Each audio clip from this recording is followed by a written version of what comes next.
di dalam acara KTT ASEAN ini kita kan juga mempunyai side event yang sangat besar yang kita sebut dengan IPIF ya, ASEAN ASEAN untuk infrastruktur ini, dan itu juga baru saja di launching oleh Bapak Presiden tadi siang, dan ini kita akan lanjutkan dengan pembahasan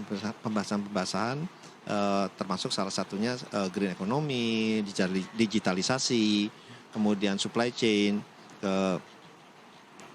dan tentunya yang lainnya. Tetapi itu intinya pokok-pokok yang sedang kita akan bahas, dan pembahasan ini tidak hanya dari segi pembahasan secara konsep tapi juga pembahasan yang mencakup bagaimana implementasinya.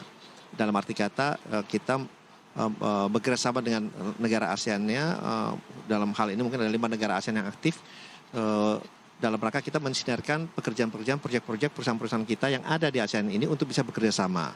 Dan kalau dari BUMN sendiri itu ada beberapa proyek yang kita tawarkan, kurang lebih itu ada 35 proyek nilainya 22 billion US dollar yang mencakup di semua bidang itu, termasuk ya green economy, kemudian digitalisasi, supply chain yang resilient, dan kreatif ekonomi.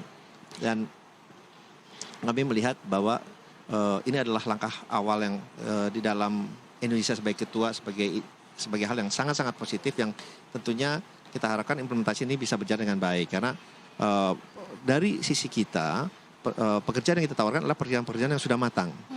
Yang sudah matang, dan sifatnya ini adalah bisa proyek baru atau proyek yang sudah ada yang ingin kita kerjasamakan atau kita perluas operasinya ke depannya gitu. Dan kita melihat di dalam green infrastructure ini kita bicara konsep secara keseluruhan, termasuk dari segi financingnya. Jadi pembahasan ini akan terus berlanjut sampai esok hari. Baik, kemudian tadi Bapak sempat sampaikan ada 35 BUMN yang akan menjalankan proyek ini.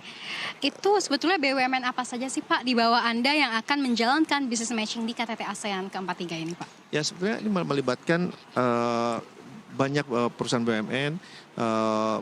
Salah satunya misalnya energi itu yang berada di bawah MindID, ada aneka tambang, kemudian di infrastruktur melibatkan Jasa Marga, kemudian ini juga melibatkan Pelindo untuk pembangunan di Benoa, ini juga melibatkan Krakatau Steel, melibatkan PLN, melibatkan Pupuk Indonesia, melibatkan Pertamina, melibatkan ASDP, melibatkan Injourney. Jadi itu dan tentunya melibatkan IBC, dan itu adalah beberapa perusahaan yang mungkin saya sebut satu, tapi sebetulnya mereka adalah induk perusahaan, jadi bisa mengikutsertakan beberapa perusahaan lain termasuk Dana Reksa.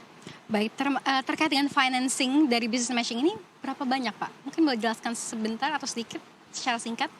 Ya, oke. Tadi saya sampaikan bahwa memang 35 proyek yang dari BUMN ya, kemudian ada dan nilainya 22 billion US dollar.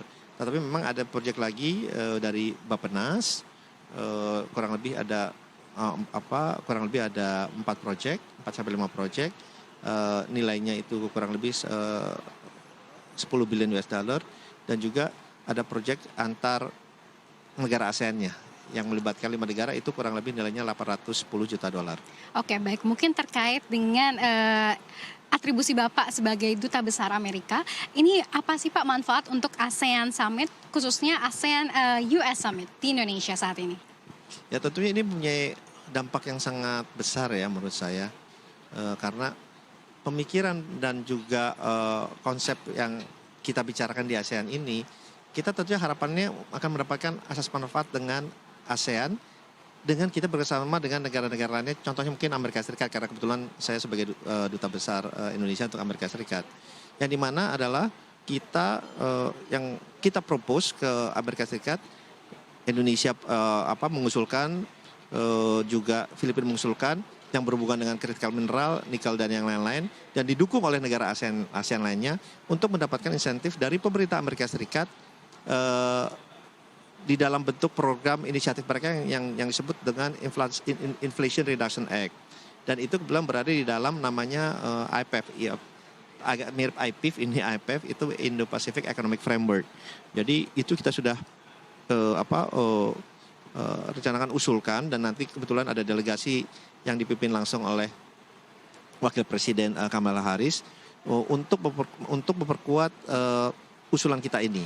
Dan itu tentunya akan berdampak sangat positif untuk negara ASEAN, termasuk dalam penguatan supply chain di negara-negara ASEAN dan mendapatkan insentif dari pemerintah Amerika Serikat.